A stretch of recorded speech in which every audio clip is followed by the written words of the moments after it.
This is Guardian Radio, your station for up-to-the-minute news, intelligent, interactive, and engaging conversation. 96.9 FM. The views and opinions of the hosts and guests are their own and do not necessarily reflect the position of the management and staff of Guardian Network. The aftermath of every social revolution brings about change. Cultural norms and landmarks shift as our minds and hearts expand beyond the familiar. To everything, there is a season and a time to every purpose in the land of the living. This is our time to renew, revive, and restore the hope lost to the busyness of life. This is our time to dig again and rebuild from the storms of our past on a solid footing that holds.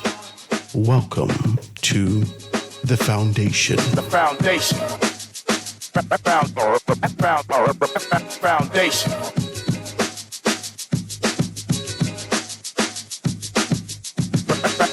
The Foundation with Howard Grant is brought to you by Alive, Burger King, Commonwealth Bank, the Deposit Insurance Corporation, Click, Marco's Pizza, the Ministry of Agriculture and Marine Resources, and Ron's Electric Motors. The Foundation. Foundation. It's the foundation. Foundation. So it's the foundation. Foundation. So it's the foundation. Foundation. So it's the foundation. It's the foundation that's rocking the nation. Howard Grant's the host, Guardian Radio Station 96.9, 12 to 2. It's the time you can call the show or use the text line. Yeah, he educates, he informs. He goes against the norm. He's really got that zeal. Plus, he's a child of God. Foundation. It's the foundation. Foundation. So it's the foundation. Good afternoon, ladies and gentlemen. 96.9 FM radio, Howard Grant in your company. Live in full effect, it is The Foundation. On this absolutely gorgeous Wednesday afternoon. You got to forgive me, man.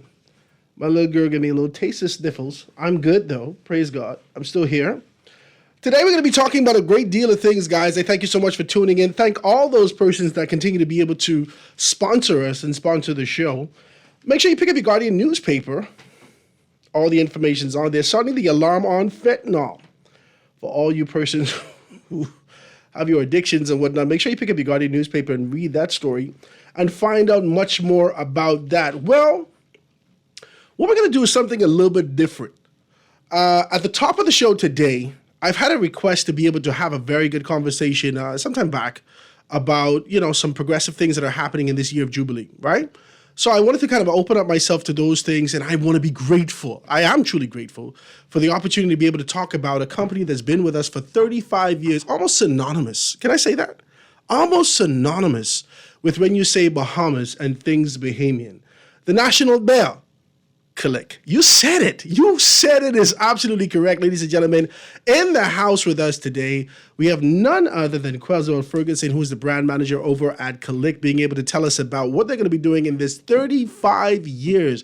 I'm so grateful to be able to have them with us. Quezwell, say good afternoon to the Bahamian people. Good afternoon, Bahamas. Really proud to be here to talk about all of the things that Click is going to be doing this year. Man, my brother, I really do appreciate it. Ladies and gentlemen, I try to be as decent as possible. You know I know Quezwell, right? So I'm grateful for the opportunity to be able to sit with him once again. But talking about this particular product, tell us about what Click has been doing over the past 35 years. They've been going stronger and stronger and stronger. Like I said, it's synonymous with this kind of an idea of what it means to be a true Bahamian. Talk to me about it. Yeah, so first and foremost, everything that Click does is about Bahamian culture, right? And that's looking to the past, present, and future. And that's one of the things that we really wanted to bring to the forefront this year with our Proud to Be campaign. So far with our Proud to Be campaign, some of the things that we've launched our special limited edition labels that feature lyrics from the national anthem. We've also created our special rendition of the national anthem featuring Sweet Emily, Nehemiah Hill, Carissa, Kelsey Marie, Judith Alai, and A Major. So a good balance of cultural icons and up and coming singers, because again, everything that we do is about giving back and promoting Bahamian culture. Moreover, when you start to talk about that 35 years, we donate nearly $500,000 to different cultural events on an annual basis. So that's from Long Island Regatta, South Andres. So we try our best to do as much as we can to support Bahamian culture and do as much as we can to maintain that, the past, present, and future. And that's why with our Proud to Be campaign, we want to highlight that, hey, there's 400,000 unique ways to be Bahamian. There's no right or wrong way. So that's why I like that. Yeah, man. That's why we created our cultural working referendum.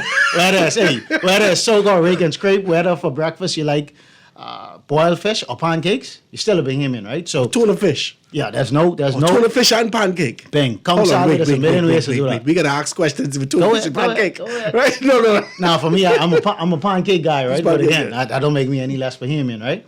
With Kong salad, you got your Scotch conch, your OG Kong salad. So it's different ways to be Bahamian, and we want to celebrate all of that uniqueness with our Proud to Be campaign. And like I said, giving back is at the forefront. So one of the key things that I wanted to talk about today is our 5K giveaway. So our 5K giveaway is going to give 5 lucky Bahamians the chance to win $1,000. So we've already had 2 winners, Trevin Johnson, Ronaldo Dorset. I hope I'm getting their names correct. And we still have 3 more weeks. And it's as simple as 1, 2, 3 to enter the win. So all you have to do is purchase a 3-pack of Kalik. One, purchase. The first thing is to purchase a 3-pack of Kalik. The second thing you need to do is write your name, number, and email address on your receipts. And then the third thing is we have 20 drop boxes in New Providence. Now, that's just one way to enter, right? We have those drop boxes in New Providence, places like Gordo's Liquor Store, Supreme Liquor Store. So that's option 1. But we wanted to make sure that everything that we do is as nationwide and national as possible. So there's even more ways to enter the win. So you can follow Kalik on Facebook, Instagram, or Twitter. What's your Facebook page? Facebook is at Kalik? Kalik Bear. Facebook.com/Kalik Bear. Instagram is Kalik242. And Twitter is Kalik Bahamas. So you can go to any one of those channels. If you buy a 3-pack of Kalik, a swimming pig in Bahama, if you buy it in a barn in Nago, if you buy it in Freeport, and you get your receipt and you go to Kalik on Facebook. This is nationwide participation. All Yep. those persons Yep. who's actually selling your beer from an official standpoint. Yes. We ain't talking about 3 o'clock in the morning when we go knock on the window and say, hey, give me one 3-pack. Listen to me. If you knock on someone's window and they sell you 3 Kalik and you could get a receipt to confirm that you purchased those 3 Kalik. That is bananas, sir. Yeah, man. Because again, we want to make sure that it's as accessible as possible. And one of the things that technology allows us to do is be able to reach a wider range of people. So again, you can purchase your 3-pack of Kalik anywhere. You could DM Kalik on Twitter, again at Kalik Bahamas, Instagram Kalik242, Facebook.com/Kalik Bear, and you could just submit your receipt, put your full name, email address, and number, and every Friday before 8 p.m. we make our How announcement. many more weeks we got to go before we... We have 3 more weeks to go, so that's $3,000 more to go. And I don't know about the listeners. So we get $1,000 to do me good $1,000 every time. every time. This is excellent stuff. Ladies and gentlemen, you're out there. This is reciprocity. Talk to me. This is the type of relationship that I like. Once you continue to be able to indulge in these particular products, you get something back. Talk to me. Make sure you put your 3 things. The first step, make sure you purchase. You got to purchase your 3-pack of Kalik, right? And the second thing is that put your name, number, and your email. Where's that, on the back of the receipt? Yep. So you put your name, number, and email address on the back of the receipt. That's if you're entering via the drop boxes. If you purchase at any other bar, again, from Inagua in the south, Abaco in the north, all you have to do is find Kalik on Twitter, Instagram, or Facebook, and you could submit your entries that way. Really? So that's an easy way to be able to do that, right? And we got all the information. There's Kalik Bear on Facebook, Kalik242 on, was that Instagram?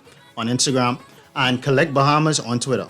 And Kalik Bahamas on Twitter. And the last thing that someone just mentioned me, so if you purchase your 3-pack at 700 Wines and Spirits, you also have the opportunity to WhatsApp your receipt. So you just take a photo of your receipt, you WhatsApp 826-5106. So that option is available to anybody that purchases a 3-pack of Kalik from a 700 Wines and Spirits store. You can WhatsApp 826-5106, and that's in addition to your ability to take your photo and submit on Facebook, Instagram. How many times or can I Twitter. enter? You could enter as much times as possible, as much times you want to. So I can win it. Suppose I win like twice. That's fine. One unique winner. So we'll have a unique winner every week. So if you're ready, win. But are unique again next week? Talk to me, right? Yeah. We gotta spread the love, man. We gotta spread the love. Right? So I can win I can enter as much as I want, but yes, if I win, then I'm out of the running. Correct. At this particular point, Correct. I win by $1,000. Correct. If I do win again, at least I could get a case. Talk to me. I mean, talk to me. No, man. No. Man, talk to me. We gotta be fair, man. We gotta be fair and above board all the time. Ladies and gentlemen, you see me right here working on your behalf. All those persons out there who is working and being able to do something on Fridays, more especially when you guys are getting that cold one after a long day of work and this 875-degree weather. Make sure you pick up your Kalik. It is a 3-pack. Make sure you get that wherever you get it from, in Abaco in the north, all the way down to Inagua in the south. Wherever you're getting that from, you have 3 ways of being able to do that. Now, here in Nassau, there are 20 drop locations, but that doesn't exclude you. No matter where you are, make sure you check them out on Kalik Bear on Facebook, Kalik 242 on Instagram, and Kalik Bahamas on Twitter. Find out that information. You can be able to take that picture and get those things done. The number that you want to WhatsApp again, I'm going to talk about it again throughout the show, 826-5106. 826-5106. So tell me what else you guys got going on in Kalik in this 35 years that you're going to be able to move up. Yeah, man, I'd love to. So, again, remember we say there's 400,000 unique ways to be Bahamian, right? So we have created our own cultural referendum. And one of the ways we're bringing that to life, and again, we want to make sure that this campaign is accessible and inclusive. Every single person can participate. So we are working with Bahamian Trey and Cache, who is I as a Bahamian. A lot of people might be familiar with that. And we've created a series called No Slapping Up, right? Where we're exploring all sorts of different topics. And our first phase is music. So the first things we talk about is who's the greatest Bahamian artist of all time? Did I see my guy in that? Who that? Who is that? Bahamian Trey.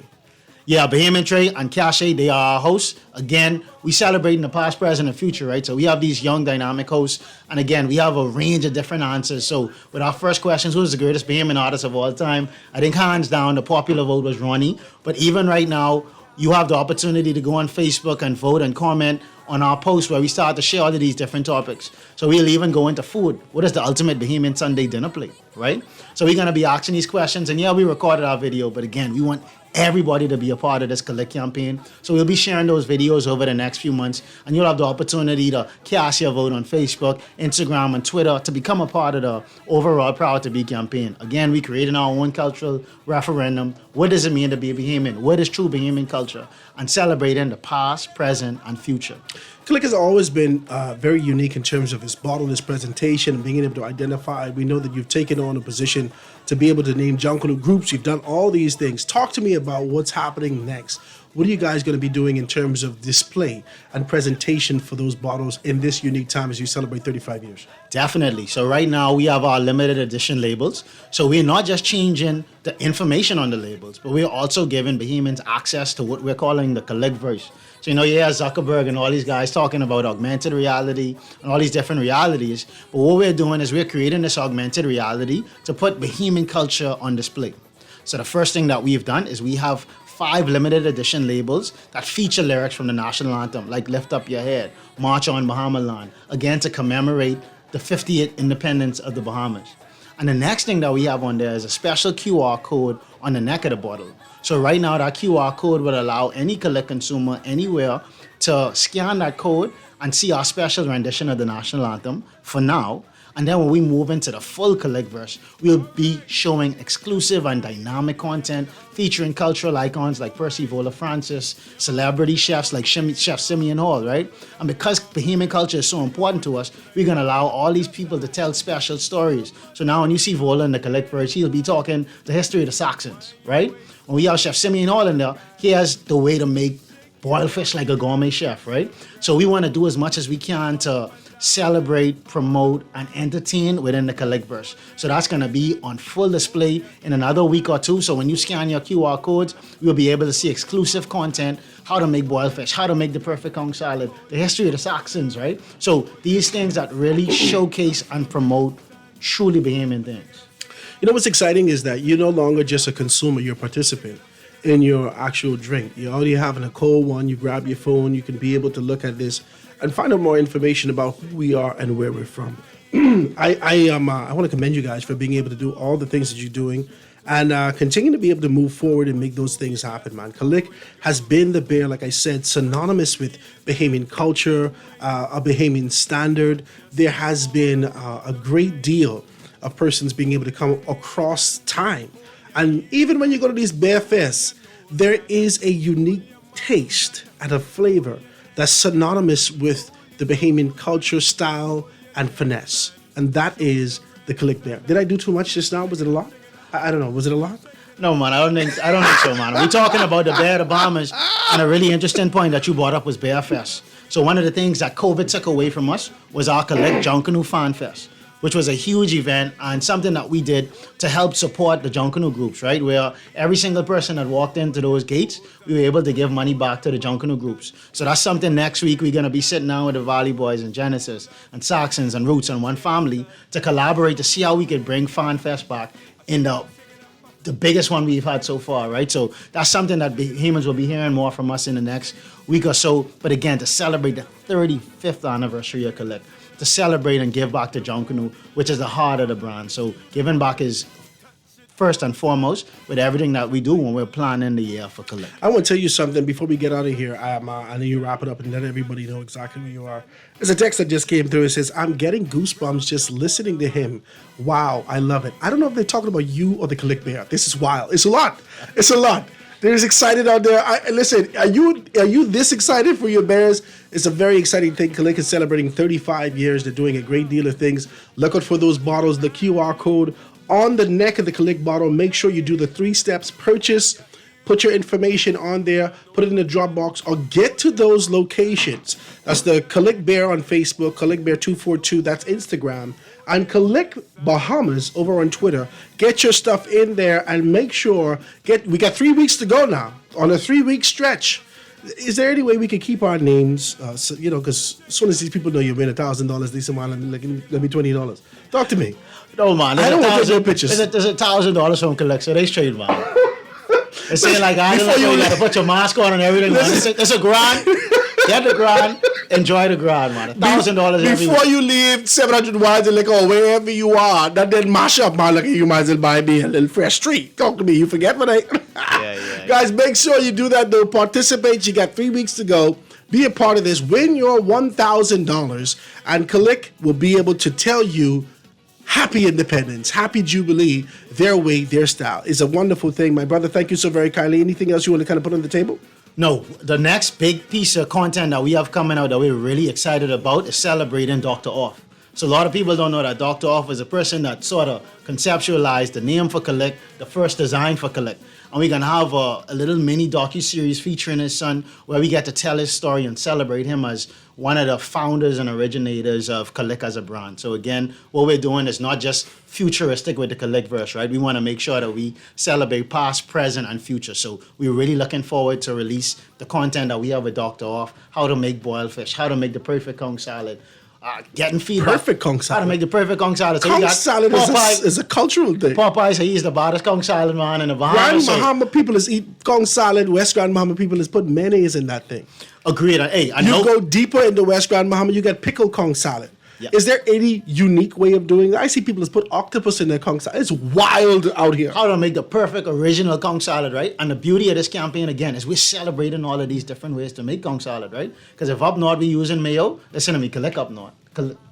Up north is a part of the brand. Well, it's always so paired Kalik with is that. the brand that unifies us. So Yeah. even though we have these 400,000 unique ways, once you're over that legal drinking age, Kalik is your unifier. I'm glad what he did there. Guys, drink responsibly. For sure. Be decent as possible when you're doing that. And the weekend's coming up. Ensure that you enjoy your weekend with your sweet thing in the can, with your 3-pack of Kalik Bear in preparation to win this $1,000. Talk to me.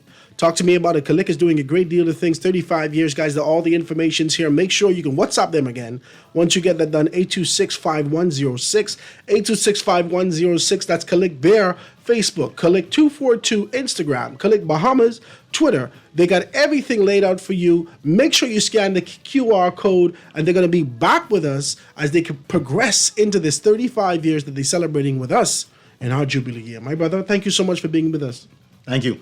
You're a good, decent man. Ladies and gentlemen, 96.9 FM radio. Howard Grant and your company, The Foundation. We're going to take this quick commercial break and be right back after this.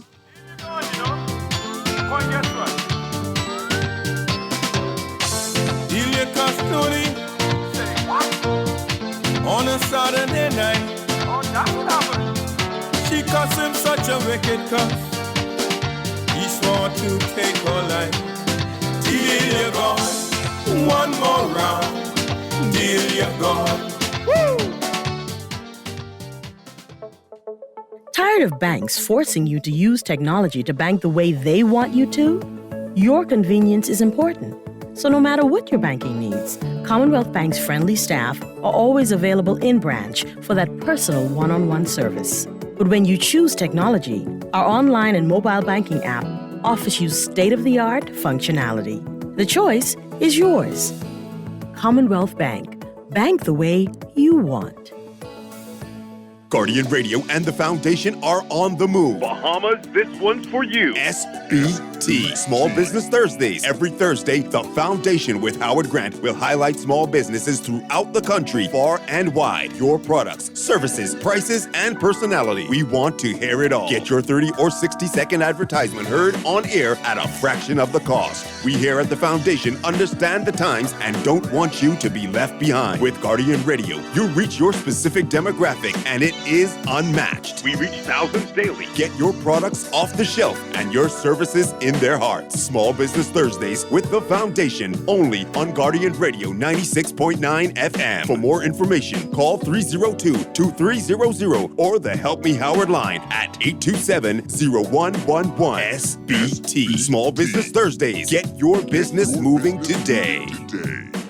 At Ron's Electric Motors, they repair and rewind all major brands of electric motors, including water pumps, generators and the generator's back end, welding machines, electric lifts, air compressors, battery chargers, and more. They're equipped to handle up to 850 kilowatts and rewind up to 450 horsepower motors. They're conveniently located on the corner of Wolf and Clarence Roads and are open weekdays 8 a.m. to 5 p.m., Saturdays till noon. They offer 24 hours emergency assistance. You can reach them at 242-356-0249. This is Guardian Radio 96.9 FM.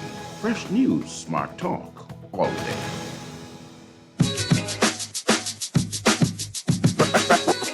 Foundation. Foundation. The foundation. Foundation. Foundation.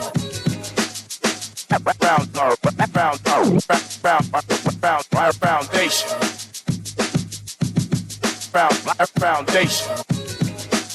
The foundation.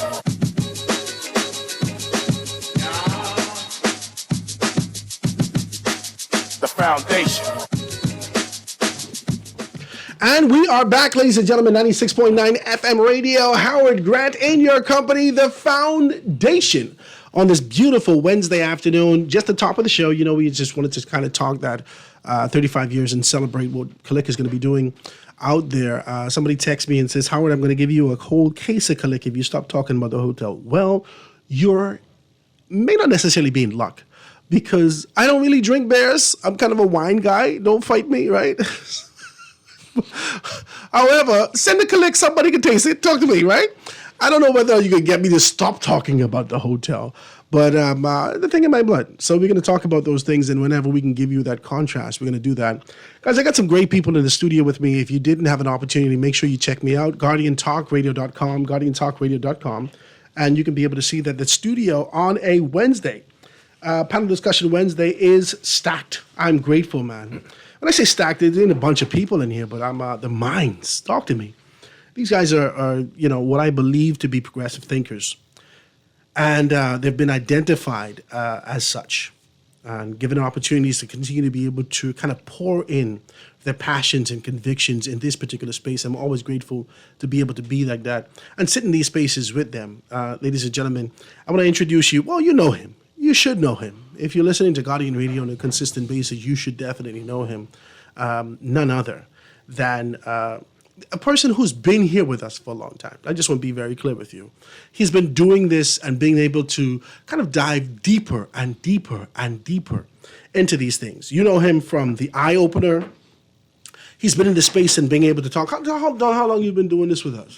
You said that's a good question, Howard. I think it's somewhere around the neighborhood of. You said that the other day. 6-7 years, I think. Was it 7 years? Something like that. One of them. He's been here for a very long time. Did we start together? Because I left and came back. Talk to me. Dwight, don't kill me, right? Right? Did we start? I think we That's did. the nature of the business, man. I think we did that. That's the nature of the business. Ladies and gentlemen, none other than the eye-opener, Don Sargent. He's here with us, being able to give us some great insight for these particular things. I thank you for your time. And, Garth, he's been with us, Garth Roseborough. He has been with us. I know a lot of women are out there now texting and saying, oh, my God, I just love how that guy speaks. Beyond his mellow tone and the rhythms and frequencies in his voice, which you enjoy, he's always impactful in terms of what he says. So I'm grateful to be able to have him with us. My brother, say good afternoon to the Bahamian people. Well, good afternoon, Bahamas. It's a great day, and I'm happy to be here. And while here, we're still hearing news coming in, but the Bahamas is always full of stories to tell. And today, I'm very privileged by the Guardian Radio Network, the Foundation with Howard Grant, and you, the Bahamian people, for being here. Thank you.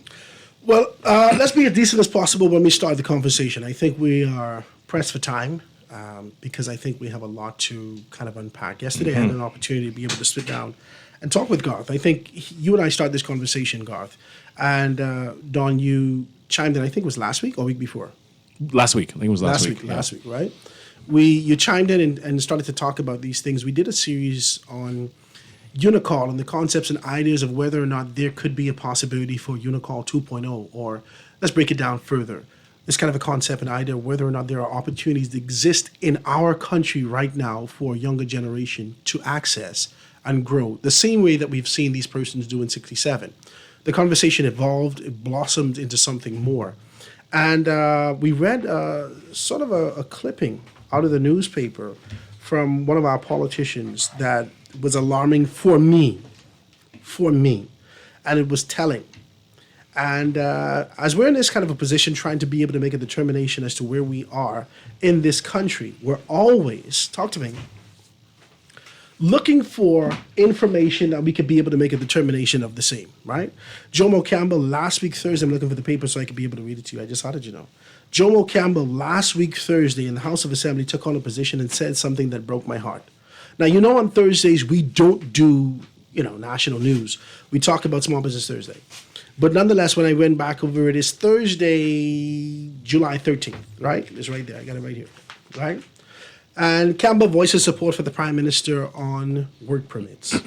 And I'll surmise what he says. It says, and this is what he says. He says, we have to admit that we have lost some of our appetite for nation building. We have given power to our foreign partners who invest in our country but seem not to like our people. I thought this was wild. I thought it was heartbreaking. And as I lived with this information, I tried to make a determination. I tried to reject the idea that this actually may be so. I want to talk about that today.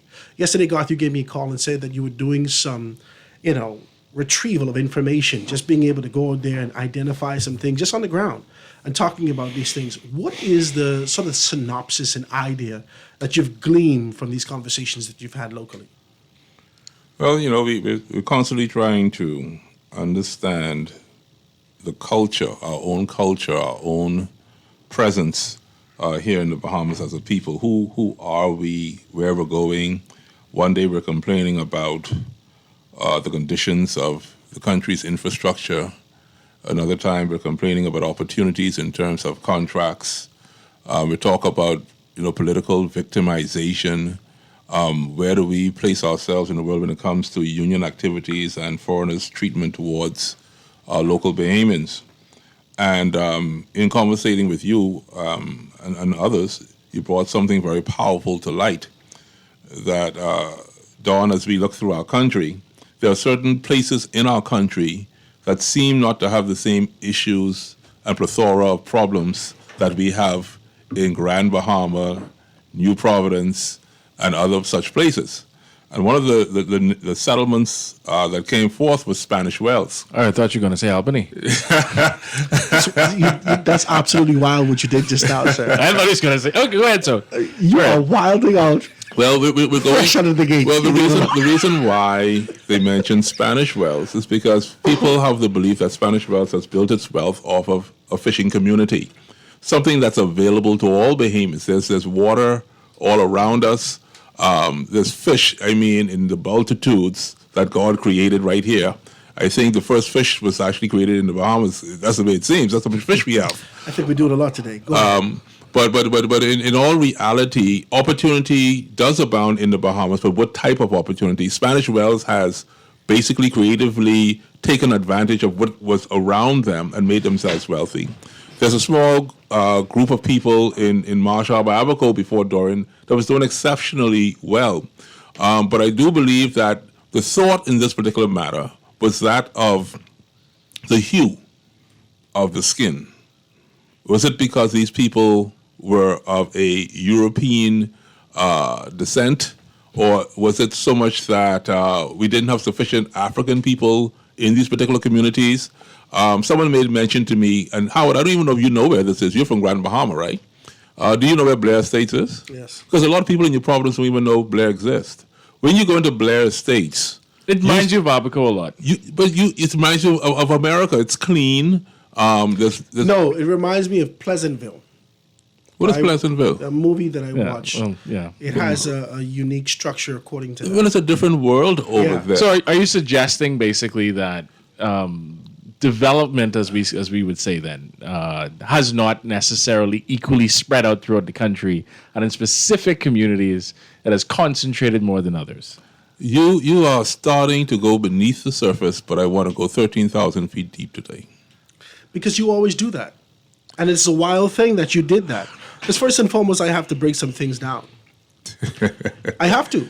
I was also going to say there's a mirror. We gotta go deeper. There's a mirror to Spanish Wells, basically, which is right across the island, which is Hob Island. Yeah. Everybody loved to go to Bryland, right? Yeah. One of the things I did when I visited Bryland, shortly after I got married for a honeymoon, is I was not interested. I'd been to Bryland 2 times prior, and I was not interested in simply walking around into the front of Bryland. I said, we hopped in a buggy, and I met a friend there who was staying there for a week. And I said I wanted to go around and actually explore Bryland. Not the tourist spots. I want to see where Bahamians who look just like me live. And I did. And drove around to the back of that. And it quickly became very apparent to me that Bryland was basically a duplication of the same problems we have for the rest of the country. Why? That's a good question. Why is the question, right? I need to let Howard host the show, but I know Howard is thinking why. There's a whole... this is not my work. This is not my original idea, so I have to give the credit to where it is due. It is Lloyd and Best. Lloyd Best, and I think it was Carrie Levitt who created what we like to call what they coined, I should say, the plantation model economy. We're getting there. Yes, talks about the process by which the post-colonial societies after independence, as many of us went through in the middle towards the end of the 20th century went through, how we basically would leave the metropolitan rule of the UK and the rest of the colonizers and essentially duplicate those same systems for our own people. I'd like to read a quote that I actually looked at because I knew we would come across this today, right? And I'm sure this will tie right into exactly what you're talking about. This is from... I'm going to say the name of the author afterwards. But yes, I'll read the quick quote. It says, Caribbean state managers represent an insecure social group of petite bourgeoisie with no history of business or enterprise. You shouldn't be surprised to hear. They fear the I read this. I can't remember the author. Of course you have. I've read this. They fear the politically destabilizing consequences of turning their backs on the wealthy, the mercantile elite, many of which we've duplicated after 1967 in the Bahamas. They despair over disturbing race relations, and they cannot contemplate broad-gauge long-term developmental strategies because satisfying the populace and regime consolidation depend on expanding a reservoir of patronage resources, which to translate means friends, family, and lovers need to be adequately compensated in order to maintain the power structures of politics in the Bahamas. At least that's the way that we seem to govern. That's correct. And because of that, I'm going to give him, his name is Hinson. You get the first name of the author so you can also take a look at it. He has written several papers on this. One of them is known as let me read that title for you, is the Reproducing Domination, Identity, and Legitimacy Construction in the West Indies. His name is Percy Hinson. You can Google him. He's written probably like 9 or 10 articles on this, specifically digging into this. And I'm sure this ties directly in what you have to say. Well, definitely. I love working with Howard, man. I just look forward to coming on this show with Howard. Howard, he gives me goosebumps. He's bringing some things out of my soul. Howard, the real estate value downtown Bay Street and the real estate value of the government house on Graycliff is a different value than just across the street going down the hill. By far. Why? Why are certain communities in our country have a higher value, like Albany, like you mentioned earlier, Don? It's basically a different country. But right in Adelaide, it's a different economy. Albany has also extended now towards Adelaide. I was going to say that there's a new development. There is going a up move, there, yes. right in the subdivision at the cul-de-sac. A new top of the line. You know, but the value of Adelaide still has not yet changed. But you went deep, and I want to go just a little bit deeper than where you went. I won't touch this. I think that we, in our culture, in this hue, right? Some of us who consider ourselves trapped in this hue, have a perpetual position of contrast, always looking externally and viewing and assuming that others are better. This is better than what we have, what we've been exposed to. And I believe that is a result of conditioning. When we have a conversation about... That's correct. When we have a conversation about Spanish Wells or Long Island, and then we start to talk about culture, and we start to talk about this kind of an idea of acceptance, right? Yesterday, you and I had a conversation clearly about the fact that there is no immigration issue in Long Island. None. There is no immigration issue in Spanish Wells, right? And it's done in Lightfoot Key. And we could actually extend the concept pre-Dorian that there wasn't really an immigration issue in Abaco. No. Right? It was controlled. For us who are... I love that you use that word because it's precisely correct. It's just correct. It's manufactured also. Yes. And that's where I want to go today with you. I would want Howard It's to how read wealth this, is but I built. don't want to throw this on Howard because, people believe that the guests, we have immunity and Howard may not. So I want to pull this root. I want to save Howard from this. And I will take the blame for this, but I want to pull this because he said something that's also profound. He read that. an opinion of Howard Grant. You said you read that somewhere, but most Bahamian people do not read as much as you do. Okay, in the American curriculum, there is a certain letter that is circulated and taught in universities as well as high schools that are not taught here. So I just wanted to take just a paragraph from this letter, written in 1712. December 25th. You all with me so far? Let's go.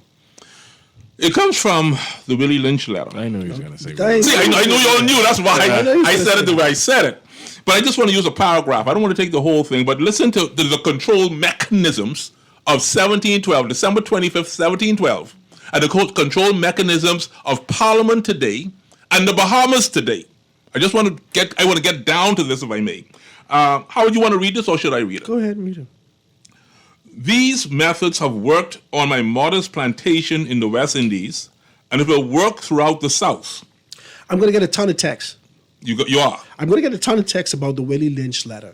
Okay. Its authenticity and whether or not it actually applied. This is why I'm taking the paragraph, because I don't want people to feel as if, they're trying to cause a ruckus or a riot. But this is why I'm sticking to the whole idea of the tools or the mechanism or the methodology of this letter, okay? Take the simple little list of differences and think about them. On top of my list is age, but it's there only because it starts with an A. The second is color or shade. There is intelligence, size, sex, size of plantations, status on the plantations, attitude of owners, whether the slaves live in the valley or on a hill, east, west, north, south. They have fine hair, coarse hair, or they're tall or short. Now that you have a list of differences, I shall give you an outline of action, but before that, I shall assure you that distrust is stronger than trust, and envy is stronger than adulation, respect, or admiration. The black slaves, after they've received this, I'm going to use this word, Don, indoctrination, shall carry on and will become self-refueling and self-generating for hundreds of years, and they mentioned earlier 300 years, which takes us to 2012, which was just yesterday. Maybe thousands. Don't forget, you must pitch the old black male versus the young black male, and the young black male against the old black male. Almost done.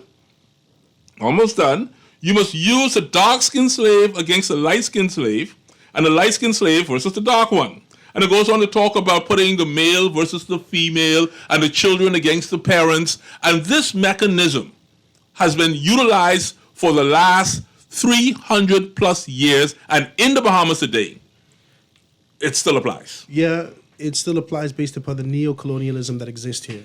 At the top of the conversation, we started to have this sort of concept and idea that says that why perpetuate the exact same models that we've seen from colonizers? And why? perfect them, actually. And actually perfect them. That's why? correct. You know why? For more than one reason. The first reason is we have been suppressed as it relates to our creativity. The reading, writing, arithmetic concept that gives us this position of regurgitation that we only do what we see. We have dumbed down that creative mechanism that exists within us. So we're only doing what is easiest. I dare say I'd add to that too. I think a part of it, if you look at the discussions we've had for basically now 50 years, when especially in history classes, the construction of Bahamian identity was always in reaction to colonialism. Yeah. Right? Is to get away from this system so we could be independent and do our own thing. We constructed most of our identity around that, but not much to go after that. So anytime something happens, for instance, we had the referendum in 2016 that was seen as the defeat of the global homosexual agenda versus actually looking at the problems we have in our Constitution. People consistently said, well, these ain't actual issues. People don't care about these things. And it was obviously... It goes back to the bottom of that letter, the last piece, the latter part of this letter that Yes. says that pitting, in so many words, pitting the old against the young. Yes. And what is a discouraging thing is that, as we started to talk last week about men who would have gone off in the 60s, right? Gone off to university, had their exposure, done everything, come back home, qualified, capable, they're still perpetuating the exact same things. That they've gone off only to be able to accept a system, an idea to be able to implant here. They've expanded, I think, the rich and wealthy of the Bahamas. I think that group has expanded much since 1967 to include people who look just like us. But like I said, the problem is like... But they still fall under the umbrella of French Chinese lovers. Of course. And let me expound on this some more. But that didn't exist prior. Because when I sat with Frankie Wilson, when I sat with Neil Ellis, when I sat with... what do you mean it didn't? What do you mean it didn't exist prior? What do you mean? These men were brought into the fold based upon their creativity. After independence. Prior to independence. They were identified and brought into the fold and given an opportunity, and men invested in them based upon their skill set. Post-independence, after everyone was nestled in their position, what happened then is they identified their own. Well, let me be the devil's advocate here today. I have to be the devil's I saw you brought the pitchfork in the room. Go ahead. And I'm turning red. You're wilding out, sir. Go ahead. And what I love your other guest, Dawn. I got 4 minutes before break. I'm so impressed with you, Dawn. Listen to me. It's Dawn. So let's go back now then to Animal Farm. Talk to me, Dawn. Because after some of us are just more equal than after others. Farmer Jones left the plantation, the pigs took over. There was a vacancy after 1967. Someone had to fill the vacancy. Whether they were creative or not, the pigs were creative because they took over the farm. Now that they have the farm, what about Clover the donkey? What about the people, the hard-working people in the Bahamas who want to take their ordinary and make it extraordinary, but can't get any further and die in the process, and we feed them to the dogs for food? What about those people? Because we have people here who have educated themselves, people who have been on the job for 40 years in the hotel, 40 years, and all they got is a wristwatch and a slap on the back and say, good job. What about those people? Are they not creative people too? So where are we now equal after 1967? We have simply followed the This script. is a heavy conversation you get. It is very heavy because I'm going to say this to you before you go to break, Mr. Howard Grant. You know why? They have trained the women of this country. You getting deep, sir. To cast down the men. And by casting down the men, they control the future generation children. This is the perpetuation. I promise the people, Oh my we God. promise the people that we're going to talk politics. This is where the PLP and the FNM get their perpetuation. The mothers have trained the children to be loyal. Talk to me. You can go to your break. Well, thank you, sir. I do appreciate you for giving me that opportunity. Ladies and gentlemen, 96.9 FM radio. I think we're winding out today. We're going to get deep into this conversation, and we're going to give good contrast to this because I believe there is a propensity, there is a perpetuation, an expansion of this contrast between white and black.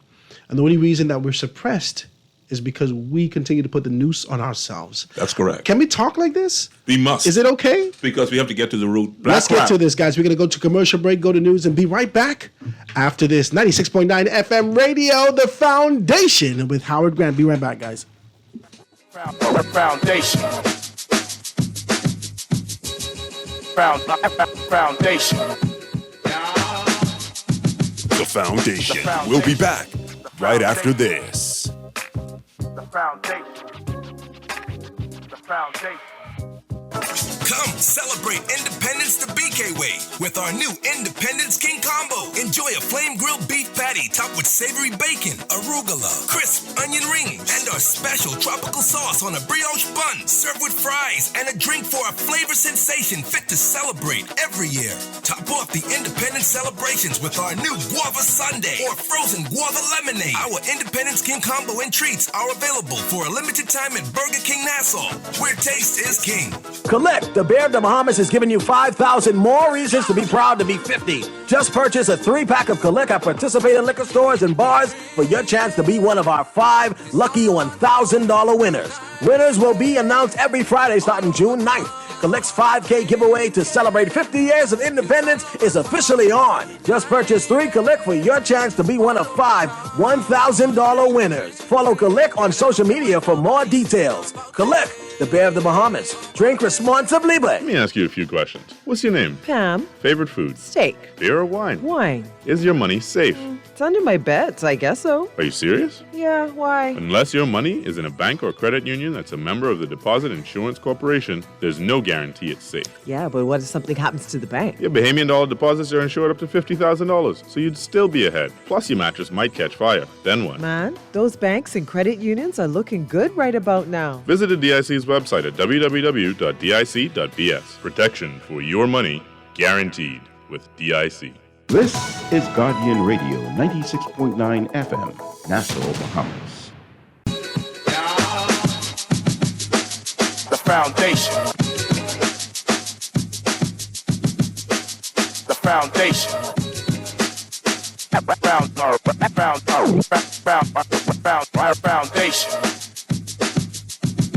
Foundation. And we are back, ladies and gentlemen, 96.9 FM radio. Howard Grant in your company, The Foundation, on this beautiful, absolutely gorgeous Wednesday afternoon. I don't know if it rained. Did it rain? It rained a little bit, right? But I'm glad to be here. 8,674 degrees outside. I hope you are hydrated and you got your little, what's it called, sunscreen on. I think it's SPF 30. Put the thing out there. Guys, the conversation's on the table today. We're talking about this concept and idea of the contrast that exists in our country. And I think that I'm in the studio with Don Sargent and Garth Roseborough. He's here. We're being able to put everything on the table. The lines are wide open if you want to be a part of the conversation. 323-6232. 325-4316, 325-4259.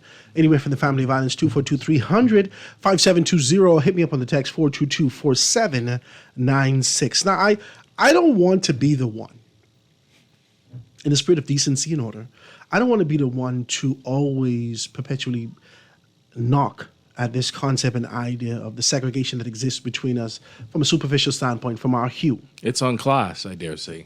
I think it's deeper than that. It is. It has become class, but there is a perpetual conditioning that permeates our minds based upon the conditioning. It permeates our minds to always view ourselves as less than. As less than. That's why a great deal of people pursue accoutrements. They pursue things to justify their existence. I'll give you a very clear example. I saw a Bentley in somebody's yard the other day. I don't know where the hell I was driving. It had to be 1961. It was old, rusted. But Garden Hills? I laughed at me and my wife. I passed. I laughed. I said, "Can you imagine the conversation? Well, I got a Bentley in the yard right there." Mm-hmm. I got a bed. All I need is a water pump. I laughed just passing by. My point to you is that we in this hue, based upon our conditioning, many of us have stuffed ourselves full with things to be able to justify our existence, but not necessarily the intangibles of building the character, the personality, the consistent, the conviction to be able to make those steps to change what we need to change. That's It sounds like you're literally describing our political class. That's what it is. Quite That's what it is. literally. I think the average Bahamian, though, are far more concerned with, like, why is my electricity bill so high? Let me. I think so. Yes, Howard. I'm itching here to answer, and thank you, Dawn. Listen, based on the reading earlier, and based on what actually is, it has been suggested that if you have a pig that lives in a pigsty, and you feed him every day, and there's a lot of mud for him, he's a happy pig. But if you allow the pig to become a pet to live in your house, it's still a pig. But the pig will somehow find pleasure in living in your house. These people don't want the pigs to come out of their pigsty. They don't want you to leave your conditions, your holy roads, your electricity being cut off, load shedding. All these things, as it were, seems to be systematically planned because you cannot allow people to be happy, because if you allow them to be happy, then they want to be happier. And they want to be the happiest. I think you give them too much credit. And they want to live an extraordinary lifestyle. Most Bahamians want that. As a matter of fact, I'll prove it to you. Look at a Bahamian on the street talking the language that they talk, shouting, "Hey, Howard, hey, Don, what are you saying?" And when they reach to the airport, "How are you today, sir? Good day, man." Where are you going? "I'm going to Miami, Florida." The language changes. The personality changes. But that's the same person who got an old fridge, old car, 10,000 pot cake running around the yard. The floor ain't clean. These people don't have no excuse for being so nasty and so low. But guess what? They can change on a dime. You see? And so the politicians know I feel like this. we're chameleons. I feel like our society, for the most That's how we survive. is being chameleons. And not just our society. I feel like the black diaspora has been able to Code switch. Code switch. That's exactly So the word. why It's been does code it switching. have to be black? You see, because when they instituted this Because letter that's the in conditioning. December 25th, 1712, this is exactly what they were doing. They made you believe that because you are living in a different geographical location, because your hair is more straight or fine than the nappy hair fella, dreadlocks, compared to, what do you call them things, the weave, what do you call it, the Brazilian weave or Remy, Remy, or yeah. whatever is better. Look at most of the women. I know the women are going to call you now, Howard. Wearing the bleaching cream. Why would you want to change a nice dark black color and you want to bleach that out to where you look like a giraffe with different colors all over your face? I won't say it. You're wilding out. I got to wild out because it is not because you think the lighter skin is better. You believe that everyone else believes that the lighter skin is better, so you're trying to bleach to get as white as you possibly could. Let me go a step deeper for you. Let me go all the way back to 1712 then. Being a theologian, y'all church people and y'all save and sanctified and fill the Holy Ghost, let me give you something to fill yourself with today then. The European American master used to whoop your tail all week long. And then only one day you had off, which was a Sunday morning. Tell me where you're going Sunday morning. Wearing the hand-me-downs from the master and the mistress. And you go there wearing what they call your Sunday best. And the first thing you look at when you walk through the door of that church back in 1712 was a picture of Jesus. I can say it, man. And Jesus was a European American. White, blonde hair, blue eyes. Come talk to me, somebody. And you know Jesus was from where? Jerusalem and Samaria and all them other places. There ain't no Europeans over there. You know this. But in your mind, the angels are white. And anytime you see a white angel with a black angel, let me tell you what you can say. The white angel in charge of the black angel. I'm not talking about racism here. I'm talking about conditioning and psychological effect that is now taking the Bahamas to a place now where we don't love each other, we don't respect each other, but we want the politicians to save us. They are not going to save us. They're going to let us die because we are damned and we've damned ourselves. Kanye, I need you to calm down. Because you've placed yourself in the position almost synonymously, in my view, with what Kanye said on TMZ. This kind of an idea, after 400 years, I think it's a choice. You reject the idea of the human brain and the depth of conditioning that exists in those things. Right now, There are men grown with children who never had a father, and in their quiet times, they still wrestle with those things. It's a conditioning, a mindset that has to do with the fact that society says that this is the way. There are young people right now, this brain drain that exists, wanting to go to Canada and elsewhere to be able to purchase a home, so forth and so on, is simply because they can't afford to live here. But they've been conditioned to identify some things. I was also going to say, I think it's also systematic as well. Like I was saying when we were on break, even when I stayed in Spanish Wells for 4 nights. I think it was in April. And I spoke to a lot of people who live there, some friends of my wife, and as well as their family, and some friends of their family as well. Just randomly talking to people, just go to fairs, go to the food store, because I just really wanted to understand, because I'd been told so many things about Spanish Wells. Not all of which seem to be true anymore, in my opinion. People said I wasn't alive then, so I can't say that did or didn't happen. But I didn't experience any things people told me I would experience. But one thing I have noticed, though, is that a lot of the younger people of Spanish Wells are complaining about the same things the people of Bryland and the mainland and Luther in some places are saying. They can't afford. Like, if their parent were to die and not leave them the house that they live in, or they rent in from, their parent, they cannot afford to buy the house they live in anymore. Even older, retirement age persons that I met and spoke to in Spanish Wells were saying some of the same things. The cost of the property value has skyrocketed. It's a defense mechanism. To keep you out. But it's the same thing here in this is the Nassau. problem, though. This is the problem. We go into this It's a whole good thing. problem.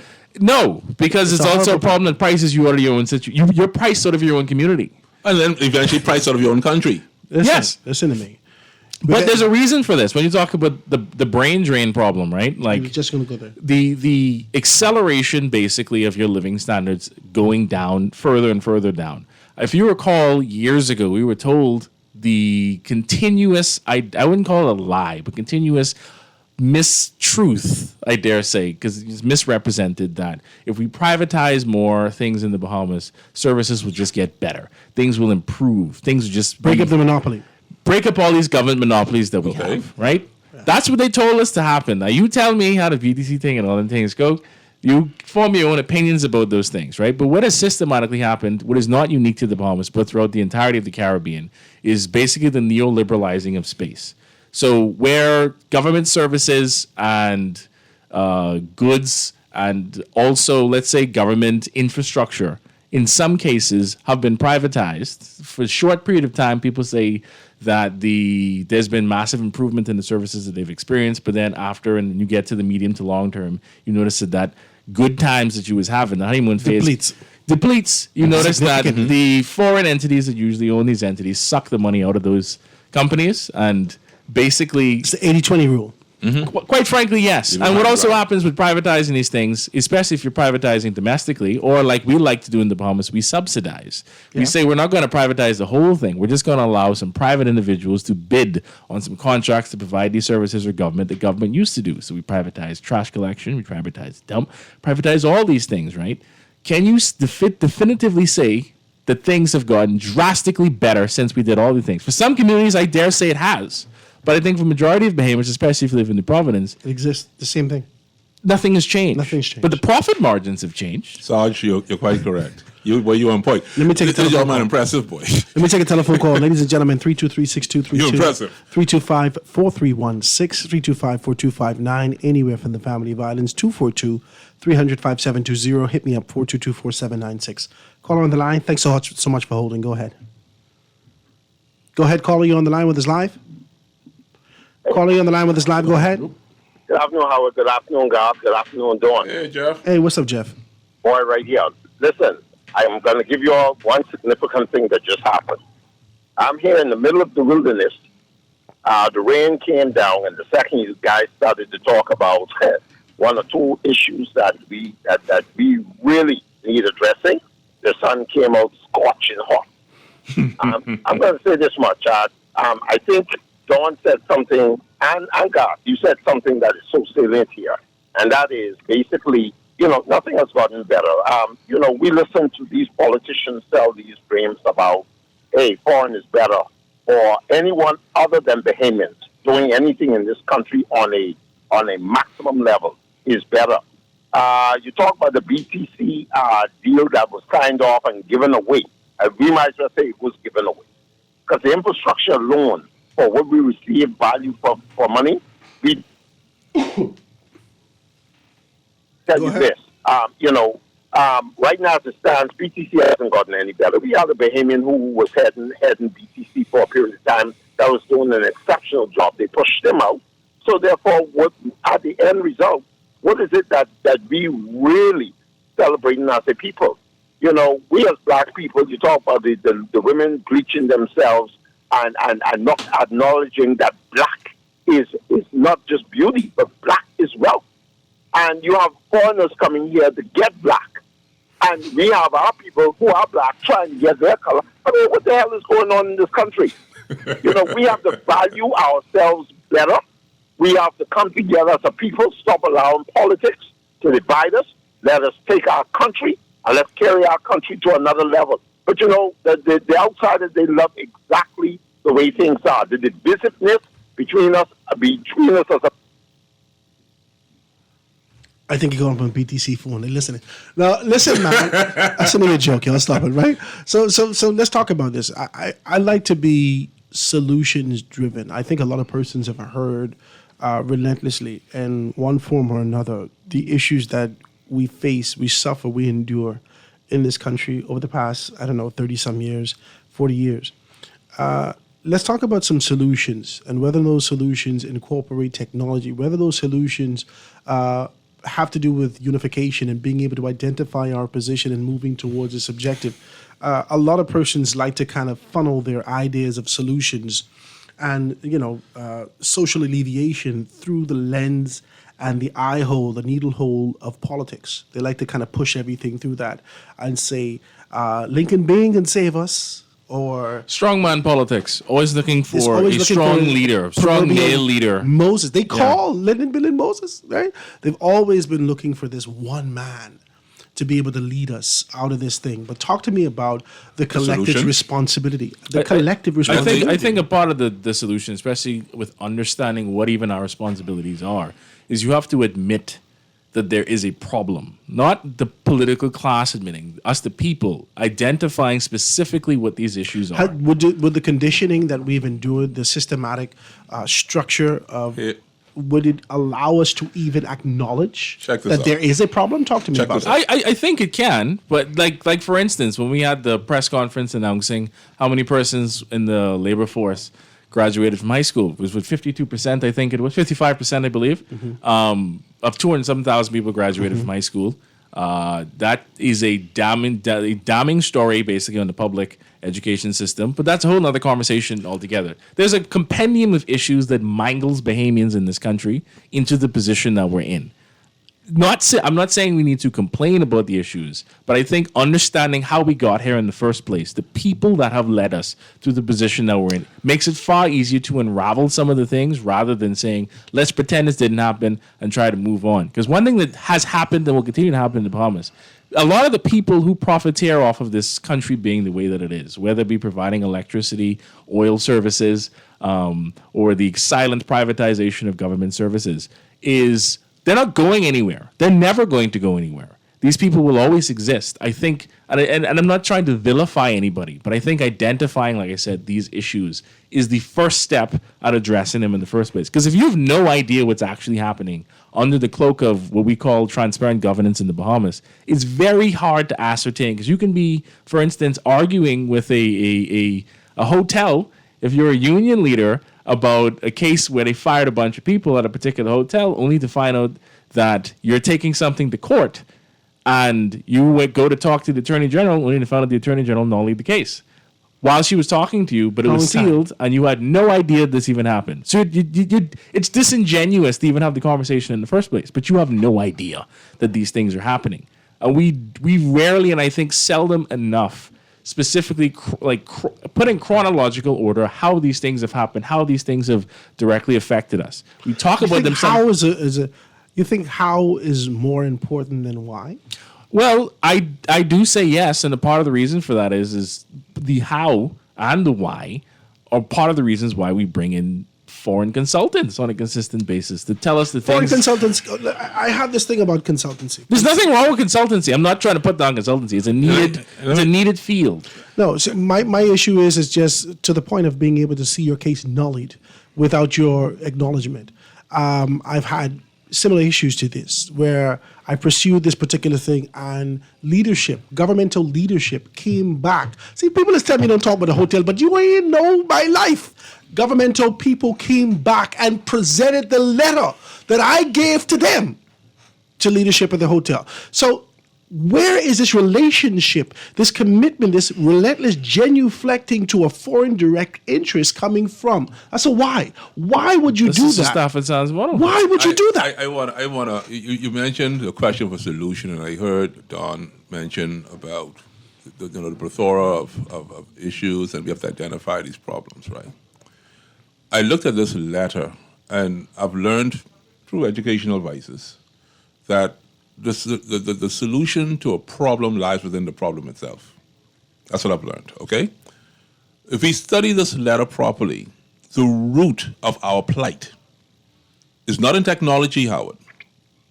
It's in motherhood. It ain't. I know I touch on your weave, I touch on your eyelashes, I touch on your bleaching cream, I touch on all just these go to the things. mosque But to let me talk tell about you who mothers? you women are. You Bahamian women. Let me tell you who these Bahamian women are. Is that what you did? You took me to Damascus to talk about mothers? That's it. You are wilding out. That I was a have to. long journey just now. I have to. You believe it's the core issues The is core mothers? issues of our society, based on that letter I read, that has actually been in power for over 300 years. That is crazy what you did just now. Is in motherhood. They've shown us that the external factors, the international community, the other races, will take your strong men, tear them asunder, humiliate them, demean them, throw them under the bus, and they will elevate the women because they know they can control the woman. Because the woman is the one who brings forth the future. The problem with the future of the Bahamas lies within the womb of our women today. We have to take the focus off the external things that separate us, that take us from each other, whether it's the skin color, the hair, the age, the location. Remove these factors. And let's go back now to that gift that the Creator has given to you. That through a man being with you for 3 seconds or 3 minutes, however long he lasts, can bring forth the future It's getting worse. of this nation. It's getting worse. You control the future of this nation. All right, let's talk about this. This is the second time you did this, God. At least 5 seconds. God. This is the second time you did I had to. This is the second time you've done this. That's shorter than 100 meters. Huh? Yeah. You gotta get like 10 seconds. 9 Get seconds, 10 seconds. Right, yeah. You got to work yourself up. Listen to me. I want to talk. I want to talk to you about this. I'm listening. We talked last week about a new constitution being written post, and I got to take a break soon, so y'all don't fight me. We spoke last week about a new constitution that is written among women post the That's correct. Second World War. That's correct. Right? Powerful The Industrial Revolution, being able to usher in women into the workforce as a result of the congregation and being able to exchange experiences and concepts, there's something that happened.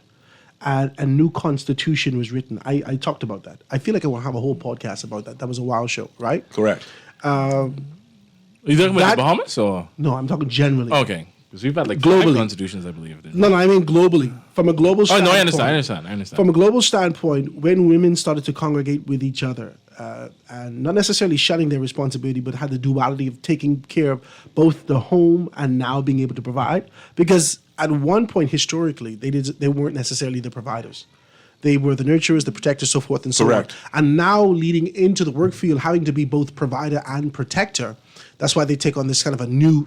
It's written in the Constitution. That's correct. I am the daddy. I am the daddy. This is what's happening. This is based But upon the also information. taking in consideration the birth rate has plummeted. Yeah, because by design. Because the Constitution says you don't have to do it. This is a new Constitution. Well, the cost of living is a ginormous part of that. By design. This is also what an neoliberalism amendment. gives you. By design. This is an annex in the Constitution. This is the Constitution. If you are a part of our society and you're not reading the proverbial tea leaves of what this Constitution says or doesn't say, because there is a constant thread. I was taking my baby's pictures the other day, right? And there was a constant thread. I saw this girl, she taking the baby passport pictures, little baby, right? So I said, this is your first baby? She said, yeah. I said, oh man, look like you are ready for more kids. She said, what I can do, mister? Eat that? This is second or third young girl that said the exact same things verbatim. Okay. Who says this? How you gonna pay for it? Yeah, but do you want to eat your children? No. I think she's trying to say, how am I going to pay for this? I know you got to go to the break, right? But I know you're a Bible man. Go to Proverbs 31. The industrious woman don't need no lot of money. She knows how to make the best of what she has. That's why I mentioned Spanish wealth to you. These people came wealthy with what they had in front of them, and women of this country, they have the very same potential to make do with what's around them. I remember my mom had no food in the fridge. You know, she made us eat that weekend when the maids steal all the money, all the food at the house. No food in the house the whole weekend. My mother took some flour and a bag of brown sugar and made some flour cake, and that's what we ate for the weekend. They know what to do. I was also going to say in Spanish Wells, a lot of the women that I've met have 3 and 4 jobs. 2 and 3 jobs at least. They have to. Yeah. Same thing in Bryland. Something I thought was very bizarre. It's like, everybody waking in Bryland. It's like, yeah, but are you making a lot of money working these 2 to 3 jobs? Are you making the same income you should be making just by 40 hours a week? And it is...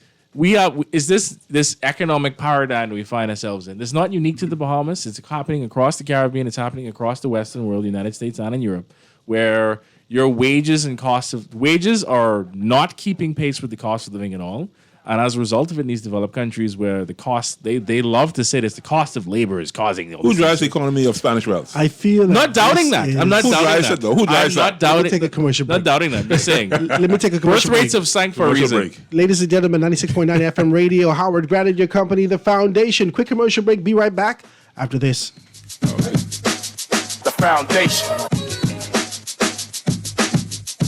The Foundation. We'll be back right after this. The Bahamas Public Parks and Public Beaches Authority invites all private companies and civic organizations to adopt a roundabout. This is your chance to stand out from the crowd, beautify and enhance our local areas for residents and tourists alike, just in time for the 50th anniversary of our independence. With this opportunity, you can engage persons on the go, generate media interest, and promote your company. Stand out and celebrate 50. For more information, you can call 242-604-3750. Collect. The Bear of the Bahamas has given you 5,000 more reasons to be proud to be 50. Just purchase a 3-pack of Collect at participating liquor stores and bars for your chance to be one of our 5 lucky $1,000 winners. Winners will be announced every Friday starting June 9th. Collect's 5K giveaway to celebrate 50 years of independence is officially on. Just purchase 3 Collect for your chance to be one of 5 $1,000 winners. Follow Collect on social media for more details. Collect, the Bear of the Bahamas. Drink responsibly, but... A lot of folks are wondering, what is the Agrarian Awards? It's an award show to celebrate the people who produce the food that feeds the country. So September 16th, we're giving out trophies and money to young farmers, backyard farmers, sheep runners, goat herders, pea pickers, onion planters. Basically, everyone. But we couldn't fit all that on the invite, so we put Agrarian Awards instead. Go to adobahamas.org to find out how to nominate your favorite agrarian. The Agrarian Awards, September 16th. Tired of paying too many bills and loan payments each month? Shrink your monthly debt payments down to one easy payment with our debt consolidation loan. It also has a built-in savings that pays you 5% interest. Inquire about our debt consolidation loans today. Call 356-7764.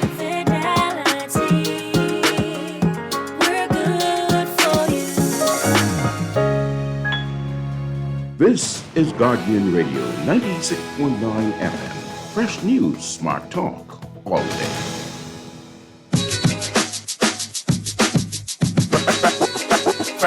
Foundation.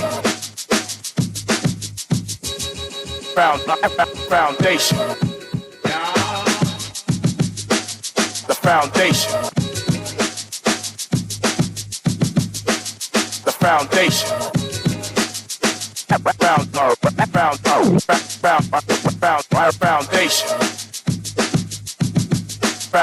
Foundation. And we are back, ladies and gentlemen, 96.9 FM radio. Howard Grant in your company, The Foundation, on this beautiful, absolutely gorgeous Wednesday. Panel discussion Wednesday, always appropriate. The lines are wide open if you want to participate. 323-6232, 325-4316, 325-4259, anywhere from the family of violence. 300-5720, and hit me up on the text 422-4796. Let me read a couple of these texts before we get out of here. This is, good day. I haven't been listening long to today's show, but the voices I hear, I know that you guys are wilding in the deep meaning of the term. LOL. You need to bring the two guests on together on a regular basis. There's a text that's coming through. All right, it says, good day. Here we go. Another one. So it says, Howard. Great show as usual. Y'all realize Blair have a lot of breaking in that area. There's a text that's actually coming through. It does. Right? It does. So it says, Howard, let the man speak his truth. Speak the truth. Garth and Don, speak. Right? These are texts coming through. So it says, good day, sirs. Every word your guest spoke is correct. I've been speaking and sharing the same knowledge in my circles, resulting in me being cast to the bottom of the social ladder. If you look up a really old American Gazette newspaper, your stomach will turn if you read the article concerning how to break a black slave and give a full details in regards to breaking in a horse. It's called bucking, right? It kind of reminds me of the parable of the ox and the trees. You ever heard that one before? When your axe fell down in the water? And you No, the trees kept voting for the axe, and because the axe said, because my handle is made of wood, I am one of you. That is bananas. I've never heard that before. Never. Wow. I like that. It's the story of the Caribbean. That is crazy. Let's read a couple more texts. It says, your speaker is on point. And I may add that Bahamians are made by home training and home school. So the Bahamas is a gay-friendly destination, and I hope we are ready. Watch out. We need town hall meetings in this crisis. Wake these sleepers up. There's a text that's coming through. Oh, I got to comment on that. Would you read that again? He said it's a gay-friendly destination. That's what he says. It's a friendly destination. I just have to ask, have they ever met, like... The Bahamas is a gay-friendly destination. Well, I don't know why wouldn't we be? Right? The Bahamas is a gay-friendly destination. I hope that we are ready. Yeah. Watch out. We need town hall meetings in this crisis. Or you could just go to church. These like sleepers up. A lot of the churches... Gay too. Church is one of the gayest places in the country. Yeah. I'm not sure if people are aware of that. You're wilding, sir. I just speak in facts. Yeah. The political world of this country is filled with queer people. So I don't understand. Hey, Latino, what's up? Latino told us, right?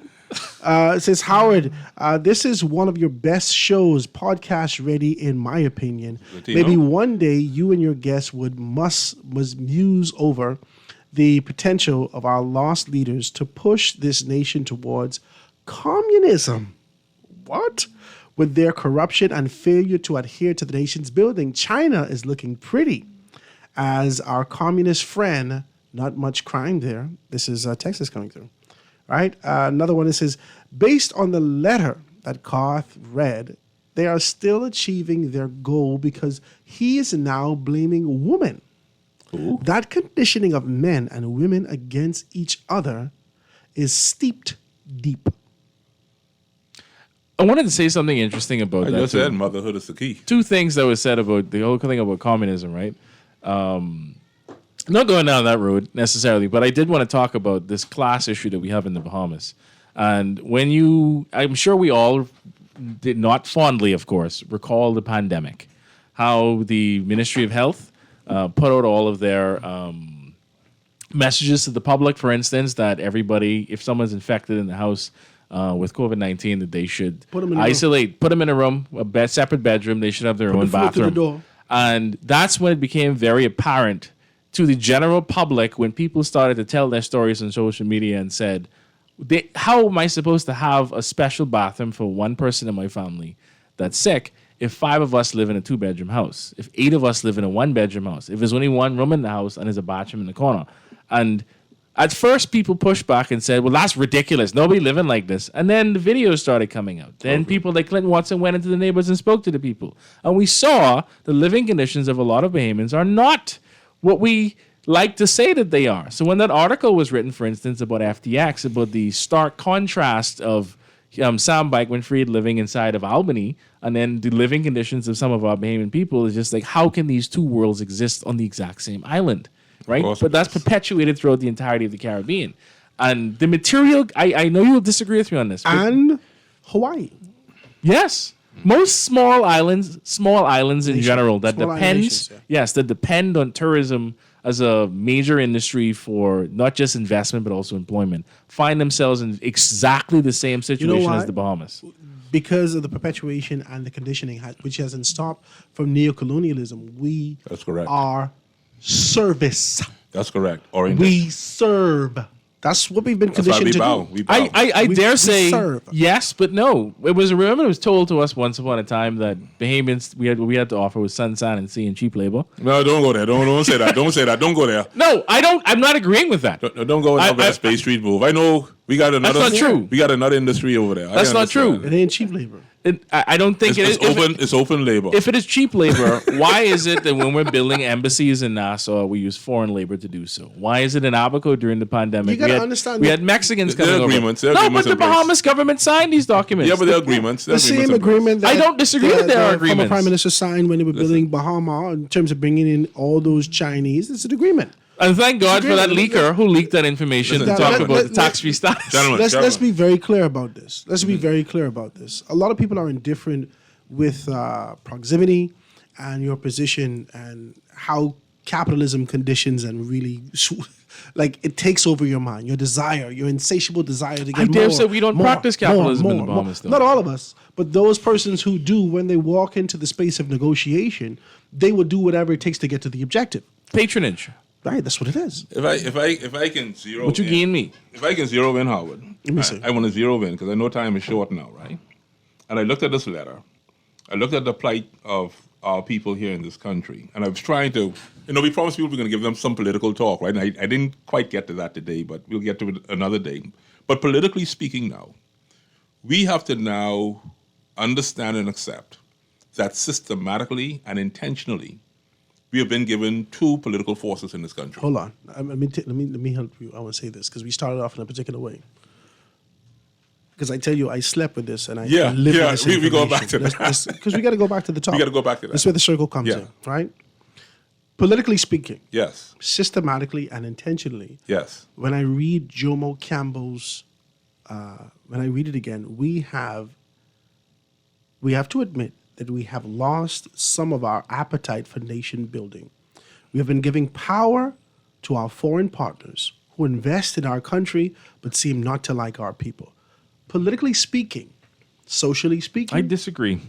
No. I think Jomo Campbell's right. He's right. I have. Let me just finish this point. Go ahead. Let me share with you what I'm saying to you. I hate to admit it. The Progressive Liberal Party, and I'm saying these names respectfully because they are entities in our country. Progressive Liberal Party and the Free National Movement have been properly positioned to be the political entities of this country, a mother-father type relationship, a male versus female relationship, and the child. Well, who's the female here? And the child. I'm just saying the child, the bastard which child, is a third entity, has no say. The old people used to say, child, go sit down. Children ain't got no say in grown people business. Now, anytime you bring a third wheel into any situation, let me explain the third wheel and I'll let you have the rest of the show done. No, that's fine. Listen to this. A man and a wife is a controlled situation. The man controls the wife controls the husband. Yeah? But the minute the wife or the husband gets a sweetheart, look how they act the fool. Yeah, but I think we always put this in the context of having somebody else. I told you about this is what I'm saying now. Constitution that's written. The wife who would have come into the relationship hypothetically with a sort of course and idea of being able to carry out and move towards a dream and objective of whatever this family is, going into other environments, different jobs, so forth and so on, as she continues to wean from that environment information and she brings it home, it could be viewed as a sweetheart. Yes. It could be viewed as a third wheel in this relationship because this is a differing opinion from what our objectives were initially. And you know what makes sweethearting in this country so profound and so deep, Don? there's always, most of the time, a fear factor when it comes to sweethearting. You do not want to be caught by the pastor. You don't want to be caught by your neighbors. You don't want to be caught by family. You don't want to be caught by your spouse. Fear. And that drives you to do some serious things. Same thing in this country. The average person is not going to vote differently, Howard, because of fear. Fear of victimization, fear of someone saying, I see you wearing that F&M shirt and you know you're supposed to be PLP. I see you wearing that PLP shirt and you know you're supposed to be F&M. You're going to go wear one of them black shirt or one of them teal shirt or one of them other color shirt, them purple shirt. And you're supposed to be one of these. And so what happens in this country? The same thing what happens in the Willie Lynch letter.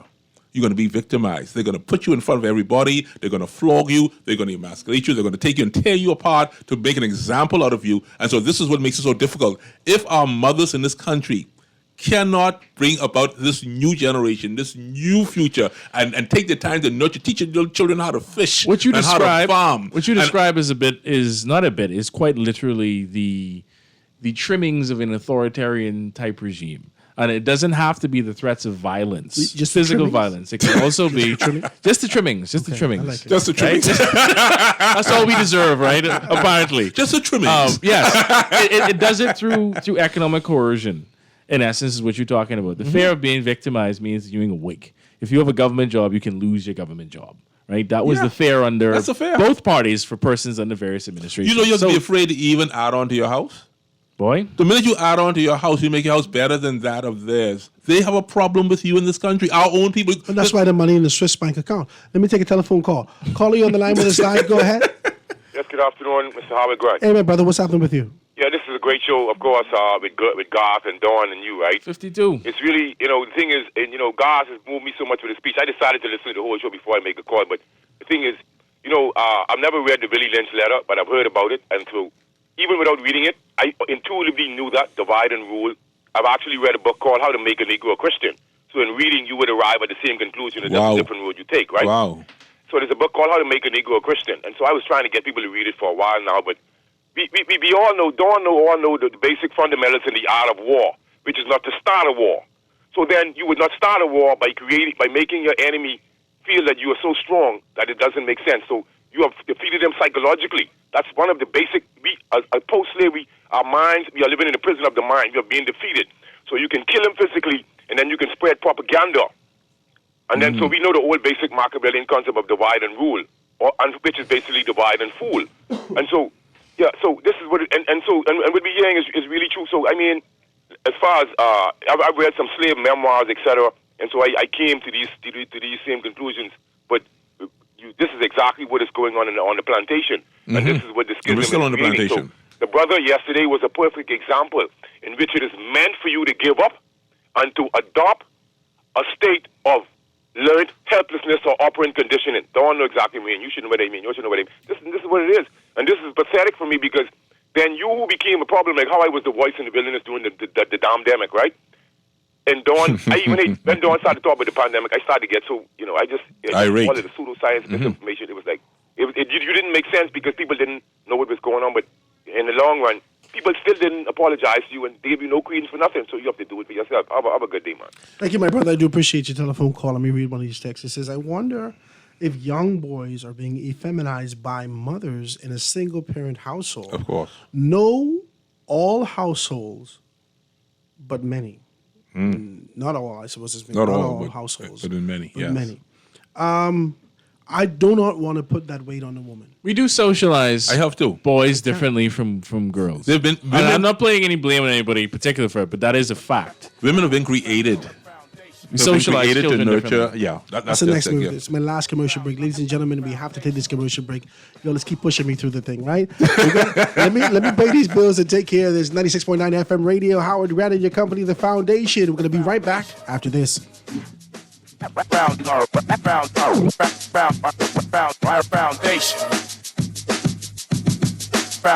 Foundation. The foundation.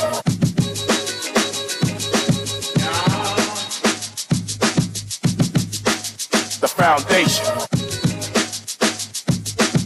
At Marco's Pizza. Try the Pepperoni Magnifico, Sausage Magnifico, or the Ultimate Magnifico pizzas, starting at $18.50. The new bold Magnifico pizzas are loaded with your choice of either Old World sausage or pepperoni and traditional pepperoni or sausage, topped with Roma San seasoning, made with Marco's original sauce and 3 cheeses. Order the new Magnifico pizzas on Marco's Pizza Bahamas app or online. Available for a limited time.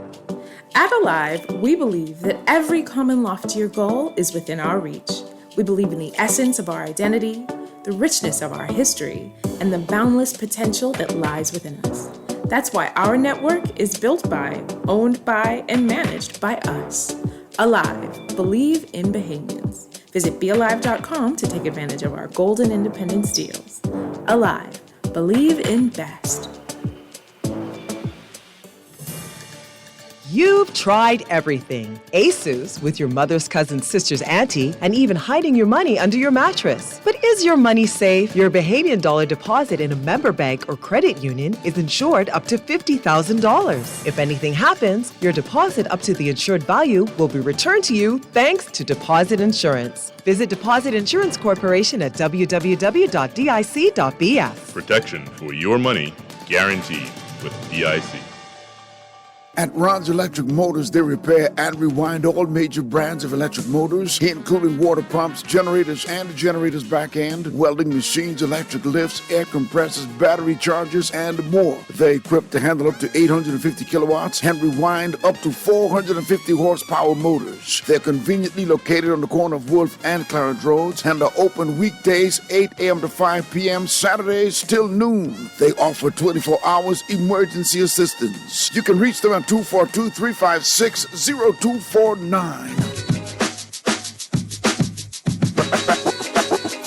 Foundation. Foundation. The foundation. The foundation. And we are back, ladies and gentlemen, 96.9 FM radio. Howard Grant and your company, The Foundation, on this beautiful Wednesday afternoon, really being able to chop it down. I thank you so much, guys. You can be able to hit me up with a text, 422-4796. We're going to be able to read that. We got Dawn in the house. We got Garth in the house, and being able to chop these things down. We're just talking. I feel like we're talking. And I think that is the conversation really permeating your mind? Is it getting past that layer systematic conditioning that says that it is what it is? I mean, we're just doing the best we can. We're just trying to survive. Does it go beyond that layer into a space where you dreamt once, into this sort of an idea that you had a desire to be someone in society at one juncture? I think after a time in this society, as we continue to work and kind of slave away, we cut that off. We cut this kind of a dreaming off. We cut our desires to be more than what we are. We change jobs into careers. We call it careers. This is my career as a pump attendant. This is bananas. This is what people do. Why do you think that happens in this particular space as we wrap up? I got to say that right. As we wrap up. I just want to say one thing. Baptist spirit. One thing on the was that Joe McCampbell who said that? Yeah, Joe McCampbell. Yeah, Joe McCampbell said. Can you read that quote again for me, please? Yeah, here we go. So he says, we have to admit that we have lost some of our appetite for nation building. We have given power to the foreign partners who invest in our country but seem not to like our people. That's what he said. Over the break, I had said I halfway agree with his statement. The other half I disagree with. And that is, and I will say the half that we have basically no appetite. I agree. I don't think it is all of a sudden this has changed. Prior to independence, one of the greatest change agents in the country, whether or not we want to admit it, was the Colonial Office. This is not my findings. This is the research done by Stephen Arnold. He's written a book about this. I think he used to be a faculty member at the University of the Bahamas / College of the Bahamas at the time. And he spoke about the issues of majority rule, the abolition of slavery, especially the case with, as we like to call it, Paul Blackgate, which was one of those cases they used in the abolition drive in the UK to get rid of slaves, to basically abolish the practice of slavery. It happened in the Bahamas. One of the most brutal plantations in the West Indies was in Cat Island, right? Because some of these communities are just so remote, and all kind of things was happening in this country. But I just wanted to say, to boost off on that, is it has been the long-standing history of the Bahamas that external factors have been the drivers of change in the country and the creators of institutions from the days of bootlegging, from the days of shipwrecking. And I'm not saying it has to always be this way. We did have a moment in time we built institutions like National Insurance, where we created the Royal Bahamas Defense Force. We created institutions in this country, but the problem is... So was that not an appetite? Like I said, for a short period of time, there was an appetite. But prior to that, this appetite that we speak about didn't really look the way that we'd like. Even though we color history slightly differently as time goes on, in hindsight it's 2020, the reality is it isn't the way that we always describe it to be. But I will say this, even with the creation of those entities, we created them, set it and forget it. National Insurance was only supposed to last 25 years, and we were supposed to redo the scheme for National Insurance. We didn't. We kicked that can down the road, so we find ourselves in this position right now where next year National Insurance is about to go up dramatically. Yeah. And this is only every because 2 years after. Yes, and this is predominantly because of decisions we did not make in the late 1990s, early 2000s. Now, when you start to talk about appetite, I got to touch this. That's all I get at. You got to touch this 2 seconds. The appetite existed pre-73. Post-73, the appetite shifted. Maybe cocaine changed things. Cocaine changed things. That's heavy what he said, but it's the truth. It's the truth. It's the truth. Cocaine and the insatiable desire and the introduction of instant gratification and being able to get what is mine, and this kind of an idea of retaining power, because that's what it was about post-73. The retention of power. It was about retention of power. How do you retain power? You can't identify men like A.D. Hanna no more. You can't put men like Milo Butler in there no more. You can't identify qualified, capable people that you would have scouted at one point and bring them into the fold to give them opportunity to grow this country. How? Why? Why would you put these creative, progressive thinkers in this space? You got to look for yes men.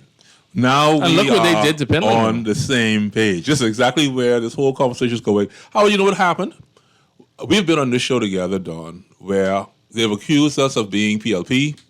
They've accused us of being F&M. That's an accusation I can never take. I know. The CEO. I mean, I'm just saying, sitting here, I've heard it. You know, I got a call after one show from Grand Bahama, and the person called me from the COI and said, "Oh man, I'm disappointed in you because you didn't fight for the COI. We opened the airways for you to call in and fight for your doggone self. Why do you think I got to fight for you? I'm not fighting for anybody. I'm fighting for my country. My country consists of all of you. But I just want to say this, Howard. The reason why I said what I said the last time when it comes to third parties in this country is because watch what happens during the electoral cycle. Several things take place. There's an economic burst from the major parties, yes? If you cannot match that economic burst, are your people truly about, as you said, Don, nation building? Or are they into instant gratification? The second thing happens is 1 million people have this idea from God. They were sleeping last night and the angel came, the white angel, by the way, not the black one, came and spoke to them and said, you know what, you need to start a party. You could be the prime minister. You could be the leader. So now we got 15 different third parties fighting one another as opposed to fighting the two major parties. And so when I said last time on the show, Howard, sometimes the parties gobble up the smaller ones. It's just about impossible for a third party to win an election in this country. I wasn't speaking based on prophecy. I was speaking based on actuality. That these are the challenges that you're going to have to overcome, and if you don't go home and do your doggone homework to overcome them, you will lose. That's just a fact. And it's easier for you to lose than for you to win. If you cannot acknowledge that fact, then you need to get out of politics, because this is a mature conversation. Howard Grant is not your enemy. I am not your enemy. Dawn is not your enemy. Guardian Radio is not your enemy. And the white people in this country are not your enemy. You have become your own worst enemy. I can read this text and then we can get out of here. It says, Howard, your guest comments about women sound similar to this statement. It was the woman you gave me bananas. No, I said. I tell you what a woman the text. So why are we running away from responsibility? Why are women running away from responsibility? I only got 30 seconds. You can't fight me. Let me take 30 seconds. But they won't kill me, and I tell them they got all the power. Let me get the callers. I given them the power, and they don't want it. 15 seconds. Caller, you got 15 seconds. Go ahead. Go ahead, caller. You got 15 seconds. No, you can take it. Go ahead. Next one. You got 15 seconds. 1-5. Howard. 1-5. Go ahead. One very quickly. You know, you gotta realize God's words are very much on target. Go on. You're also very much on target. 9. I believe primarily, and I'll close on this point. You know, 5. It's really amazing that they can find all this money on the campaign trail prior to the election to take care of, to attempt to paint the picture that they're taking care of the Bahamian people. But all during the other times outside the campaign, it seems that the people are suffering. We as Bahamians, we got to wake up. Wake Thank up, you, my Bahamians. brother. I appreciate your telephone call. Quick 5-second point on that. Every election year, I think for the last 40 years, the budget for the country spikes, specifically in an election year. Take from that what you will. Ladies and gentlemen, it has been. Would you want to do this again? You got to join me again. All right, that's Don. Don's in the house. We're doing these things. I want to thank you guys so much. Make sure you go check out Collect, buy your 3 beers when you're doing your thing. Go out there, put your receipts on, and kind of make these things happen. You want me to drink? Tomorrow, right? Collect wants you to drink. Tomorrow, well, they don't really care if you drink or not. Just purchase the beer. Tomorrow, we're going to do Small Business Thursdays. We're going to be talking about China. We're going to be talking about a great deal of things as we go forward. go Make into these China. things, all right? We get in China. We can do some big things, right? Guys, I'm excited about it. I thank you so very kindly for tuning in with us today. 96.9 FM Radio, Howard Grant, in your company, The Foundation, on this absolutely gorgeous Wednesday afternoon. Guys, be safe out there. We're going to see you tomorrow, God spare, right here, live and in full effect in the studio. See you later, guys.